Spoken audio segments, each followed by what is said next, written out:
दोस्तों, कतर ने ईरान को धमकी दी है कि बिना वजह, बिना किसी रीजन हमारे सिविलियंस को, हमारे इंफ्रास्ट्रक्चर को जो ईरान ने नुकसान पहुंचाया है, ये खाली नहीं जाएगा, अनआंसर्ड नहीं होगा, इसकी जवाबी कार्रवाई हम करेंगे। कतर ने कहा कि हमारे सिविलियंस के इलाकों पर सिविलियंस को निशाना बनाया ईरान ने यहां तक कि इंटरनेशनल एयरपोर्ट को निशाना बनाया, जिन हमलों को हमने काफी मुश्किल से रोका।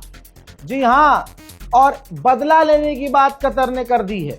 सिर्फ यही पहला झटका नहीं है, दूसरा बड़ा अपडेट यह है कि कतर ने ईरान से, ये देखिए official letter head, official statement है, कतर ने ईरान से रिश्ते तोड़ लिए हैं।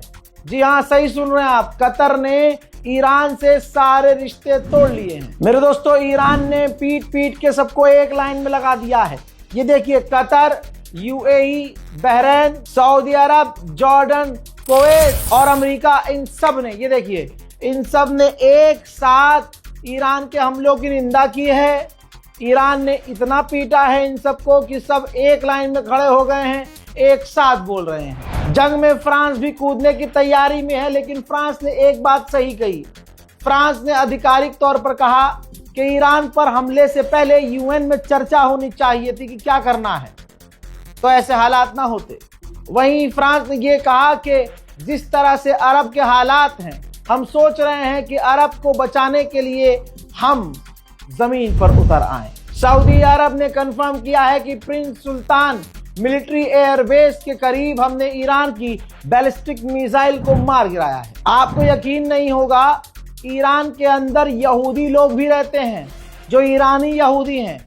उन्होंने स्टेटमेंट जारी किया है और ईरान के ऊपर हमला करके आयतुल्लाह सैयद अली खामनाई को जो शहीद किया है, इस हमले की इजराइल और अमेरिका की निंदा की है और कहा है कि हम हर तरह से ईरान के साथ हैं और सुप्रीम लीडर ऑफ ईरान के खून का बदला लिया जाएगा। उधर इजराइल कह रहा है कि हमने ईरान के 2 इंटेलिजेंस सीनियर ऑफिशियल को कत्ल किया है। स्ट्रेट ऑफ हॉर्मुज लगभग ईरान बंद कर रहा है, लगभग आप समझ लीजिए बंद ही हो गया है। दुनिया का 20% तेल इसी इलाके से जाता है और 30 से 35% लिक्विफाइड नेचुरल गैस इसी इलाके से जाती है। अब ये पूरी तरह से एरिया बंद हो रहा है, इसीलिए सोने के दाम भी आप देख रहे होंगे बढ़ रहे हैं, इसीलिए गैस और तेल के भी दाम बढ़ रहे हैं। ईरान के राष्ट्रपति ने कहा कि मैंने अपने लोगों को आदेश दिया है कि लोगों को बचाने का, लोगों के लिए काम करने के लिए सड़कों पर आएं, लोगों के लिए काम करें और जंग को खत्म करने की तरफ आगे बढ़े। हजरात, फुटबॉल बन गया है अपना वाला। दोस्तों, रशिया से तेल लेना ट्रम्प की धमकी से बंद कर दिया था हमने। एक फोन कर देता है वो, तो अगला पैंट में मुंह लगता है, तो हम क्या करें। बहरहाल, मेन बात यह है, ब्लूमबर्ग की रिपोर्ट में आ चुकी है बात कि जो स्ट्रेट ऑफ हॉर्मुज है वो बंद हो रहा है और पर्शियन गल्फ बंद हो रहा है, जिसकी वजह से रेट तेल और गैस के बढ़ रहे हैं। अब भारत की कंपनियां सोच रही हैं कि दोबारा से रशिया से तेल लिया जाए। हजरात, बहरीन के पोर्ट पर एक समुद्री जहाज, टैंकर खड़ा हुआ था, उस पर भी, खड़े हुए टैंकर पर भी ईरान ने ड्रोन दाग दिया है। खौफ में इजराइल इतना है कि इजराइल ने अपने मुल्क में गैस की और तेल की कंपनियों से कह दिया है कि कुछ वक्त के लिए काम बंद कर दो। अब असली खेल सामने आ रहा है। यूएई ईरान की मिसाइलों को रोकने के लिए $2 बिलियन खर्च कर चुका है। हजारों की तादाद में ईरान की मिसाइलों को रोकने के लिए इंटरसेप्टर लॉन्च किए हैं। भाई, 2 दिन में $2 बिलियन खर्च कर दिए यूएई ने।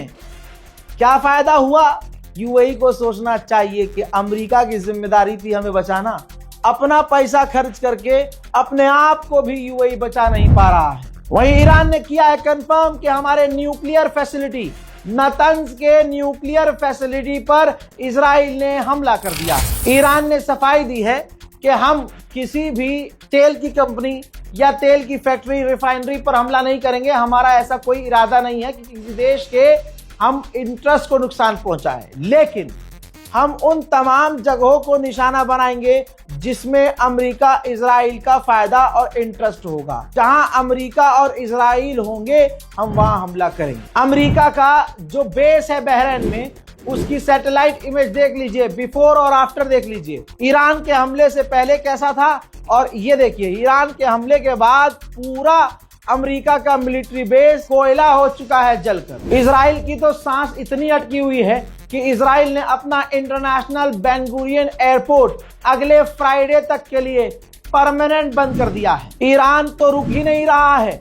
ईरान ने एक बार फिर से यूएई के ऊपर अमेरिकी एसेट्स को निशाना बनाकर ड्रोन और मिसाइलें दागी हैं। धुआं ही धुआं है इस वक्त अरब। तस्वीरें लगातार आ रही हैं, ये देखिए एयरलिफ्ट करके अमेरिका दुबई से अपने लोगों को निकाल रहा है। ईरानियन ऑफिशियल ने कहा है कि हमने नेतन्याहू के दफ्तर और उनके ठिकानों को निशाना बनाया है, और आगे उन्होंने ये भी कहा कि हमने यानी IRGC ने और इजराइल फोर्स के जो चीफ है उनको निशाना बनाया। ईरान ने लास्ट में ये भी कहा ऑक्यूपाइड फिलिस्तीन के इलाकों में, जहां जहां इजराइल ने फिलिस्तीन की जमीन पर कब्जा किया हुआ है और खुद वहां रह रहे हैं, वहां सायरन नहीं रुकेंगे, वहां सायरन अलार्म बजते रहेंगे, यानी ईरान हमला करता रहेगा। उधर ब्रिटानिया ने कांड कर दिया है। ब्रिटेन ने अमेरिका को अपने एयरबेस का इस्तेमाल करने के लिए परमिशन दे दी है कि आप हमारे बेस का इस्तेमाल करके ईरान की मिसाइल और ड्रोन को रोक सकते हैं। हज़रात फिलहाल के इस अपडेट में इतना ही, और बच्चे की जान लोगे क्या?